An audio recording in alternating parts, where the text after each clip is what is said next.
Olá, sou a professora Patrícia Fontes. Estou de volta para o nosso último dia dentro da temática saúde mental e o processo de aprendizagem.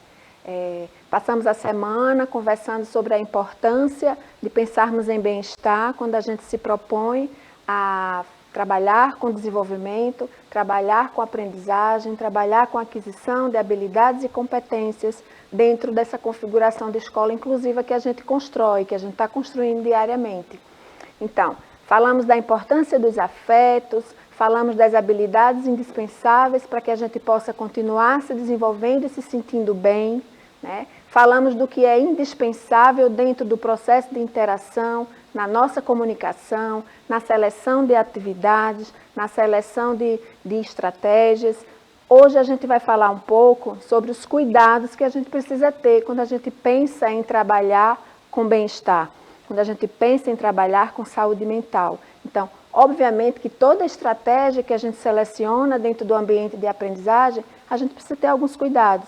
Então, quando a gente fala de bem-estar, não é diferente. A gente precisa cuidar, a gente precisa estabelecer o que é prioridade, saber o que é indispensável, saber o que pode esperar mais um pouco. Então, são sobre esses cuidados que a gente vai conversar hoje.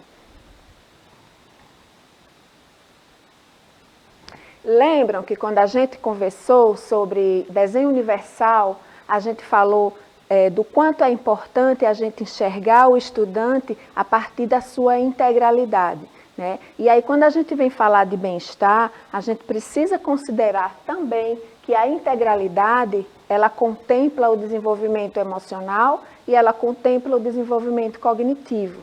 Então, a gente não pode, porque a gente precisa trabalhar com bem-estar, a gente se desvincular dos outros processos de desenvolvimento que fazem parte do contexto escolar, que fazem parte do processo de aprendizagem e de desenvolvimento. Então, não é interessante que a gente separe cognição de emoção, que a gente separe bem-estar do processo de aprendizagem. Lembram lá atrás que a gente falou da tríade da aprendizagem? Vamos só lembrar o que é a tríade da aprendizagem. A gente fala de aprender, de desenvolvimento para a aprendizagem, a gente está falando de cognição, a gente está falando de funções executivas e a gente está falando de conação.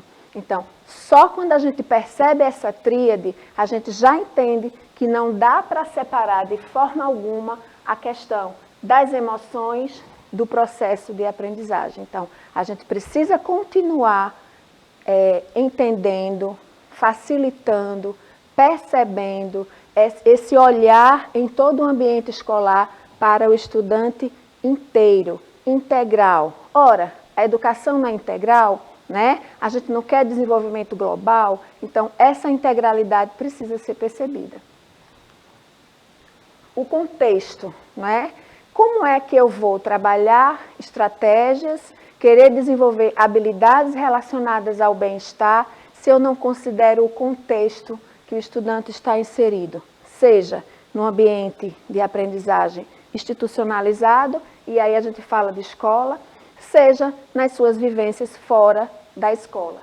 E aí a gente precisa articular os conhecimentos, as estratégias, as atividades, de verdade, ao momento que o estudante vive, a como ele apresenta o seu comportamento, que está considerando, obviamente, todo o contexto que ele vive, né? A gente precisa ter clareza do que a gente quer, né? A gente precisa ter clareza de qual é o foco da nossa intervenção, o que é que a gente está priorizando. E aí, quando a gente fala de caminhos, por onde seguir, o que é possível para aquele estudante, o que pode ser percebido por ele, o que pode ter uma significação. E aí a gente está mantendo o foco no que a gente pensou, no que a gente planejou, no que a gente delimitou.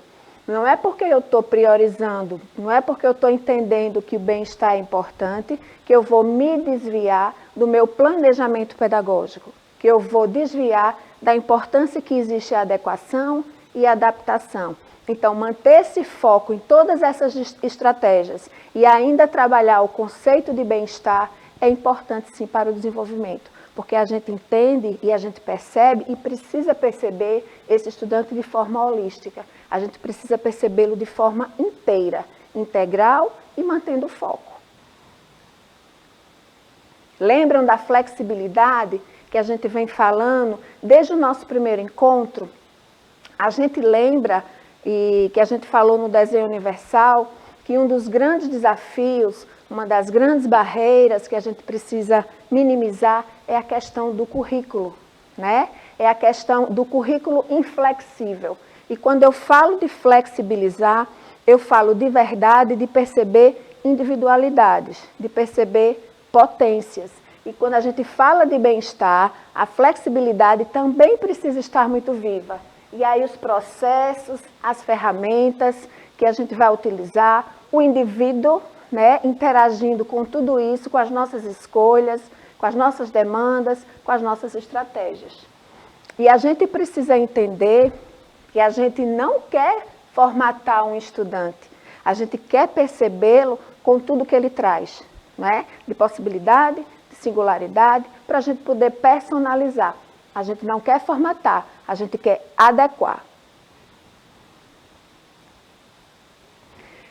E essa coerência, né? Ora, se o professor que está na sala de recursos multifuncionais, ele faz um trabalho que se configura no papel, no viés do bem-estar, e ele estrutura o seu fazer diário nessa perspectiva, a gente precisa fazer um alinhamento para que toda a comunidade escolar, para que toda a escola perceba a importância de termos uma coerência no fazer, uma coerência na seleção de materiais, uma coerência na comunicação, a comunicação dentro da escola e a comunicação que vai além dos muros da escola, que vai além da sala de aula regular, que vai além da forma de interação do professor do AE. Não é? Então, a gente precisa de verdade alinhar esse olhar para o bem-estar dentro da comunidade escolar. Preparar a equipe, né? Todos precisam estar sensíveis, todos precisam perceber a importância de fazer um trabalho onde a forma como eu me sinto e a forma como eu faço o outro se sentir é uma determinante. Na realidade, a gente pode até pensar no bem-estar como um aspecto preditor, por que não? Né? Pensar em me sentir bem enquanto um aspecto vivo, presente no dia a dia e que vai possibilitar desenvolvimento de competências, desenvolvimento de habilidades, aquisição de conhecimentos, autonomia, que é o que a gente quer para o estudante. Nossa, potência, né? Quando a gente pensa em potência, a gente está pensando em perceber o outro, né? Nós, no ambiente escolar, todos nós professores, os professores da sala de recursos, os professores da sala bilíngue, os professores da sala regular, todos nós somos propiciadores, né? Todos nós somos facilitadores. Então, para o estudante com deficiência, perceber a sua potência é importante, é indispensável, né? E aí eu volto para algo que a gente já falou, que está diretamente relacionado com a frustração, né? Então, se eu tenho frustrações sucessivas, eu tenho uma sensação de não fazer parte. E quando eu não faço parte, quando eu tenho sucessões de frustração, eu vou me sentir mal. Então, se a gente fala em aprender no viés do bem-estar, a gente está pensando em propiciar potência, em propiciar engajamento, participação. E isso vai desde a chegada na escola, né, a seleção de material, a interação, a comunicação. E quando a gente fala nisso, a gente não está só pensando em dificuldades do estudante, né? A gente está pensando em perceber a sua potência, a sua valoração, o seu engajamento. E aí as estratégias pedagógicas vão ser significativas, não há como não ser. Então eu costumo dizer que sempre vai haver uma estratégia pedagógica para cada especificidade. Só que quando a gente seleciona, a gente precisa pensar em como o outro vai se sentir fazendo aquilo, né? O que é que ele vai perceber daquela atividade? Então, isso vai determinar muitos comportamentos. Então, chegamos ao final de mais uma semana. falamos de saúde mental e o processo de aprendizagem, falamos de bem-estar, falamos de emoções positivas, como essas emoções positivas me colocam no processo de aprendizagem, interferem na minha aquisição, interferem na minha externalização em relação ao que está sendo proposto. Na próxima semana, no nosso próximo encontro, nós iremos falar de desenvolvimento cognitivo. Desenvolvimento cognitivo e aquisição de competências e aquisição de habilidades. O que é importante a gente considerar quando a gente pensa nesse estudante que precisa cognitivamente de estímulos, né? Então, vamos passar uma semana pensando em conceituações, pensando em estratégias, pensando em seleção de material, pensando em como estruturar o desenvolvimento cognitivo, estratégias para o desenvolvimento cognitivo, que a gente possa perceber, organizar, considerando o que a gente já falou dentro do desenho universal, considerando o que a gente já falou de saúde mental e bem-estar. Então, espero vocês para o nosso encontro, para a gente discutir, para a gente pensar. Aguardo vocês para a próxima semana.